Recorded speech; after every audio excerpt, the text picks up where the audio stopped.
It all began when I was 7 years old. My brother and I sat at a nearby hawker center, enjoying our breakfast as we sat at a blue circular table.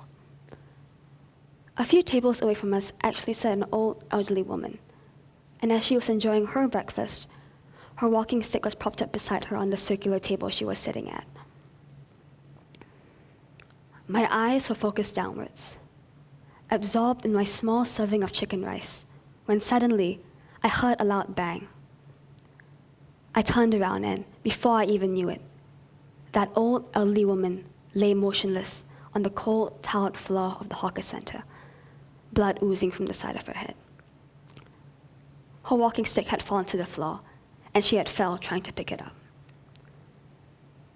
Now, you must be thinking, how could such a simple, innocent scene at the hawker center suddenly turn into such a disaster with an injured elderly woman? When we think of walking sticks, our minds immediately gravitate to them being the ultimate security blanket.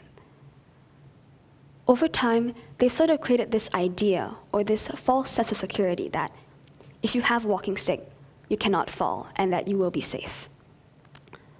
But however, this situation has proved that to be entirely false.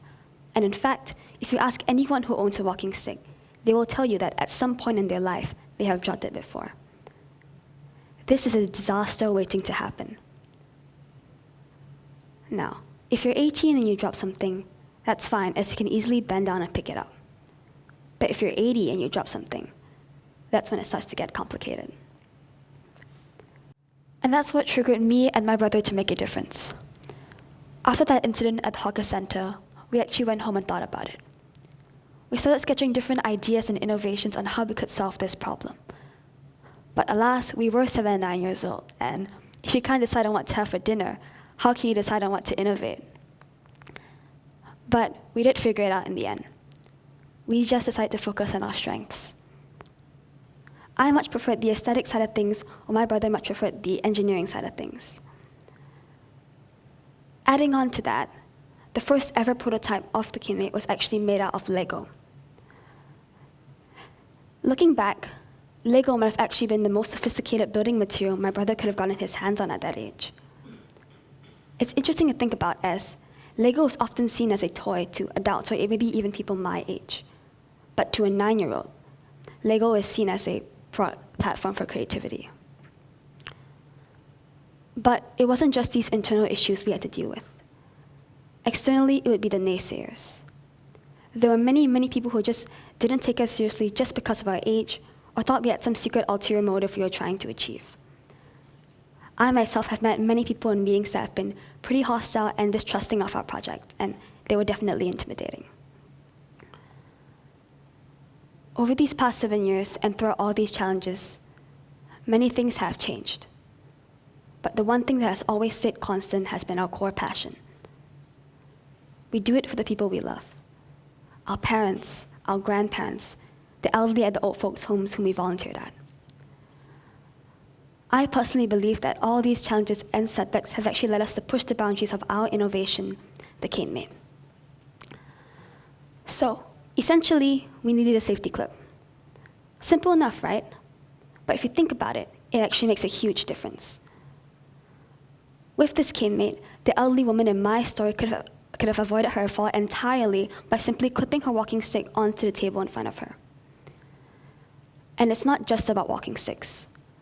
Virtually any mobility aid, even umbrellas or even crutches, are made safe with the QaneMate, especially in settings such as hospital wards or handicapped toilets where the risk of accidents is even greater. I myself am proud to say that this 15th generation of the QaneMate actually now comes with smart features, such as an inbuilt NFC chip that can display the weather forecast or anything you want to code it to, and a QR code designed specifically for elderly with dementia. I feel that these newer, smarter additions to the QaneMate actually bring forth a new era of mobility aids.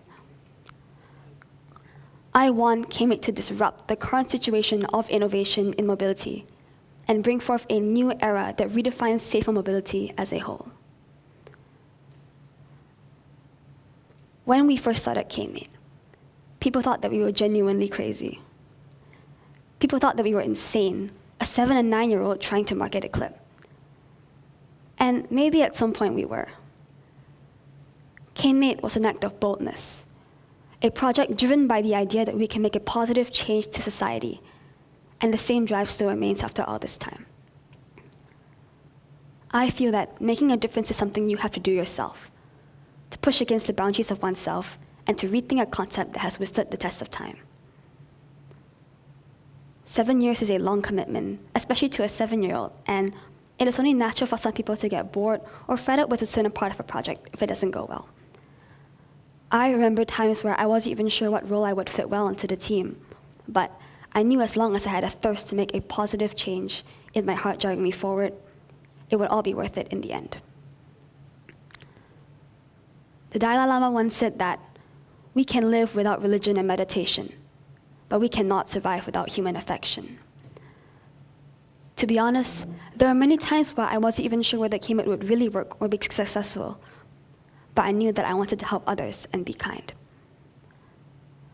I remember vividly this one old lady at a St. Luke's Eldercare Center whom we gave a QaneMate to during a social outreach event.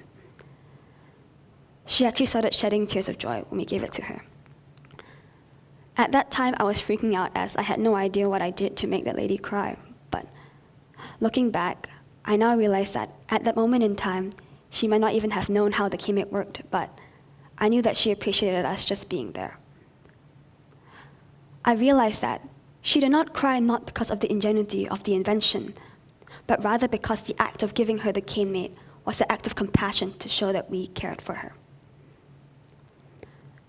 I know the day will come when our elderly and loved ones will be free and empowered to go where they want to go without fear. Aging is inevitable, and one day we will all grow old. However, I will not wait for this change to come passively. I believe that we can all make a difference, right now, today. This dream is more than possible, and that choice is in our hands. I hold close to my heart the conviction that behind the works of the best innovations lie in its very core the art of compassion. Thank you.